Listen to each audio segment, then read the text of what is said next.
Brian, 2 points. That night, I have a terrible nightmare. An army of huge gray rocks, each as tall as a refrigerator, are chasing me. I'm screaming for help as I try to run away from them. I'm out of breath. The monster rocks are falling toward me. They're going to bury me. I'm crushed to death. I scream, but no sounds come out. I wake up. I open my eyes and look around frantically. There are no big, oddly shaped rocks, just my attic bedroom with its slanty ceiling. I'm sweating and breathing hard as if I'd really been running. I've had this nightmare before. I get out of bed and head down to the bathroom, thinking about how my nightmare is like a monster movie. I decide to ride my bike over to Dan's house after breakfast and tell him that I'm going to quit renting monster movies with him. Then I remember that Dan and I won't be watching any movies today, or cruising around on our bikes, or hanging out with John and Richie at the hideout. I remember that summer is over. So does my mother, who yells up the staircase, "First day of school, Brian, put a move on." School. I hate it. I open the bathroom door. "Hey, I'm in here," my sister Hillary yells. She's standing at the bathroom mirror putting on lipstick. "Hurry up," I tell her. I scrunch up my nose and sniff. "Whew, you smell like a perfume factory." "It's better than smelling like your breath," she says as she pushes by me. "That smells like old garbage."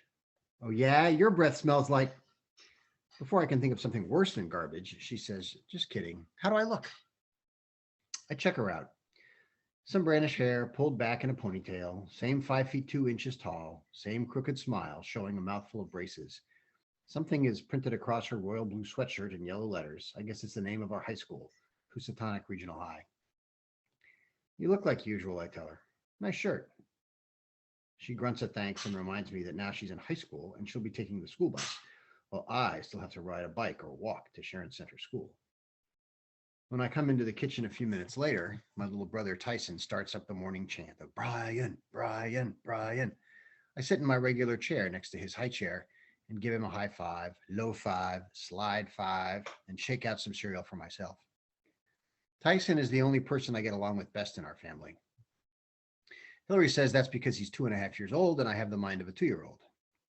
"Brian," my mom says, "it's almost 8 o'clock. You'll have to start getting up earlier. No notes from school this year about lateness. Where are your new school supplies?" "Upstairs," I say through a slurp of milky cereal. "Don't answer with food in your mouth," she scolds. My father at the counter rolling up architectural plans for an addition he's building on somebody's house. "Brian, I don't want to be called up to that school this year. Do you understand?" He walks over and glares down at me. I continue eating my cereal while he lectures. "No more goofing off. I want to see some hard work out of you this year."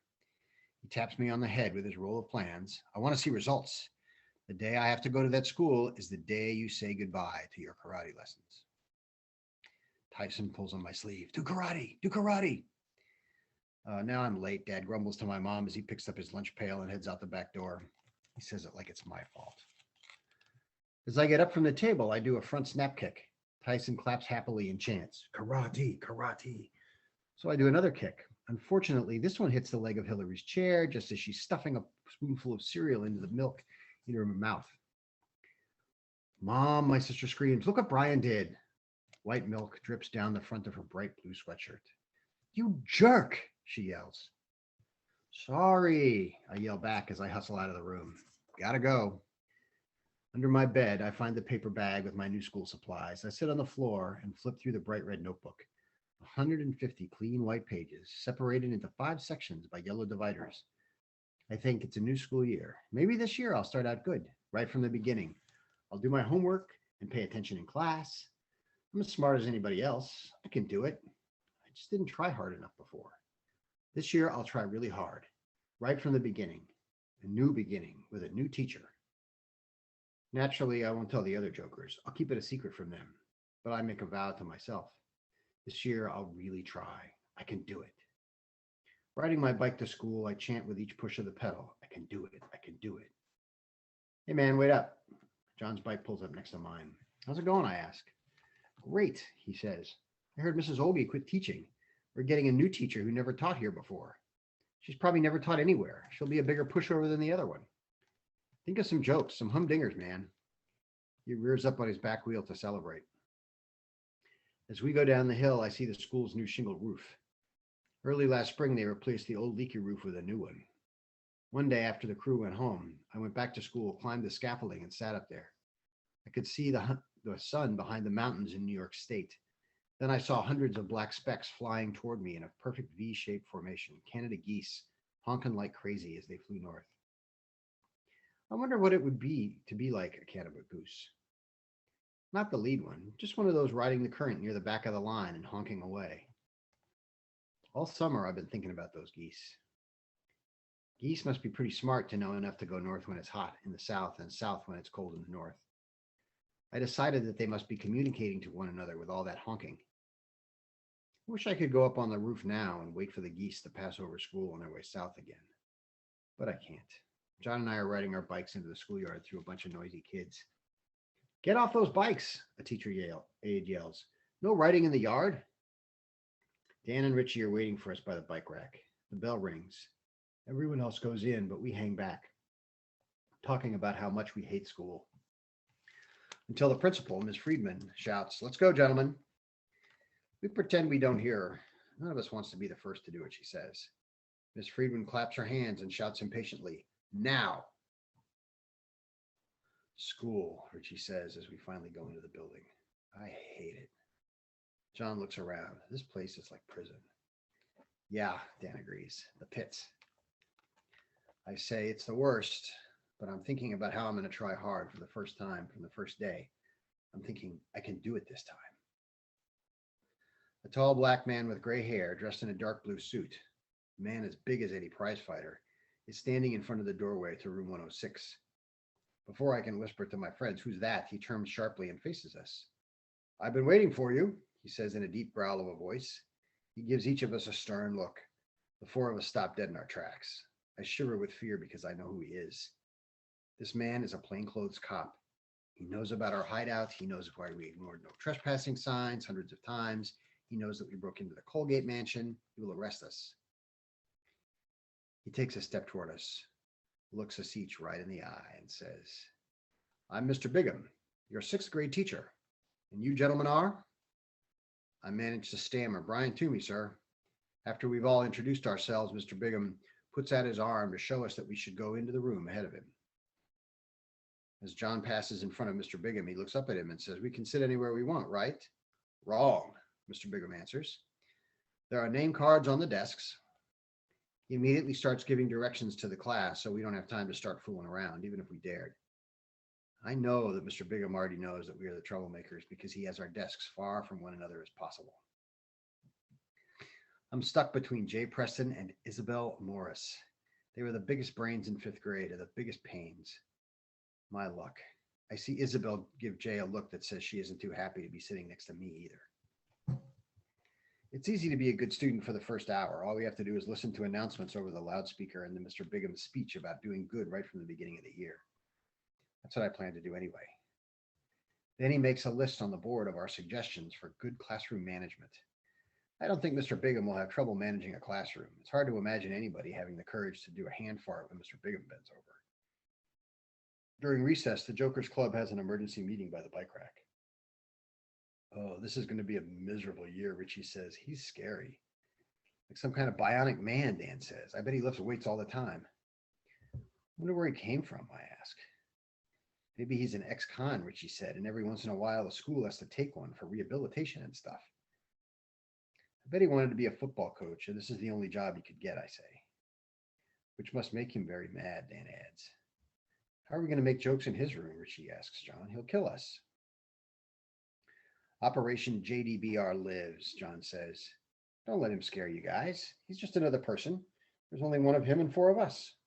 We're not going to the boxing ring with him, and there are laws against hitting kids. If he hits one of us, we could sue him and become millionaires." "Yeah, dead millionaires," I mumble.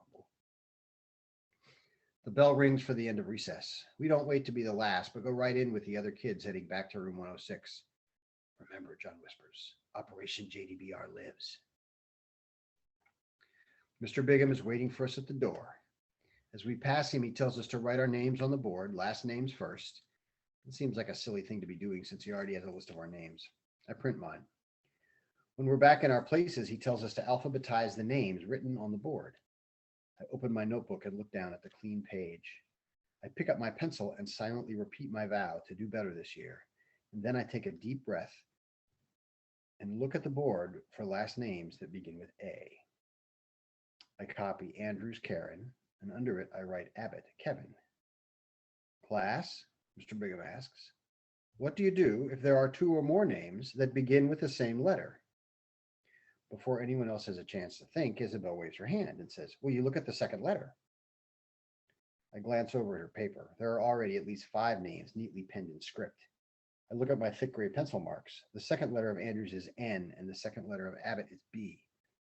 I recite the alphabet to myself. B comes before N. I erase what I've written. Out of the corner of my eye, I see Isabel. With one hand, she's covering her mouth to hold back a laugh.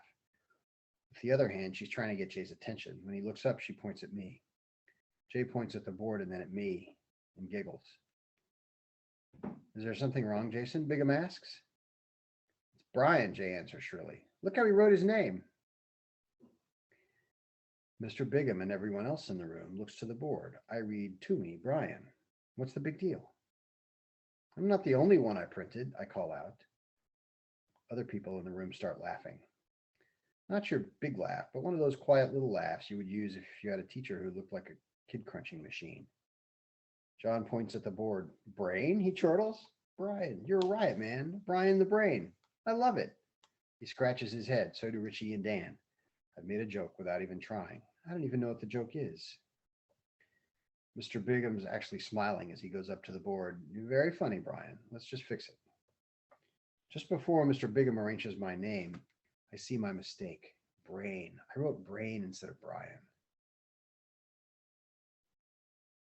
You didn't do it to be funny, Isabel calls out. It was a mistake. Some kids laugh a little louder. It was a joke, I lie. Yeah, sure, Isabel mumbles under her breath. Mr. Bigham turns from the board and looks around. Enough, is all he says. The room becomes so quiet you could have heard a kid's bone break. This is a timed assignment, Mr. Bigham announces. 10 more minutes. I look down at my paper. How can I do well in school if I can't even spell my own name right? I look through the list on the board for a name that begins with B and then C, while Mr. Bigham walks around the room checking the work. When he reaches my desk, he leans over and whispers, Brian, alphabetized by last names, not first names. I look at my paper. I've written Anne, Brad, Charlene. Isabel covers her mouth so Mr. Bigham won't see that she's laughing at me again. I hate Isabel. I try to erase the big gray letters. Why did I press down so hard when I wrote? Now I'll never get them off. Big gray letters, big gray rocks, being chased by huge rocks. My nightmare comes back, and I realize that the rock monsters were shaped like letters of the alphabet. They were the alphabet, big stone alphabet letters crushing me to death. I think about how much I hate the letters of the alphabet and press down even harder on my eraser. My paper rips. Time, Mr. Bigham calls out. Pass your papers forward.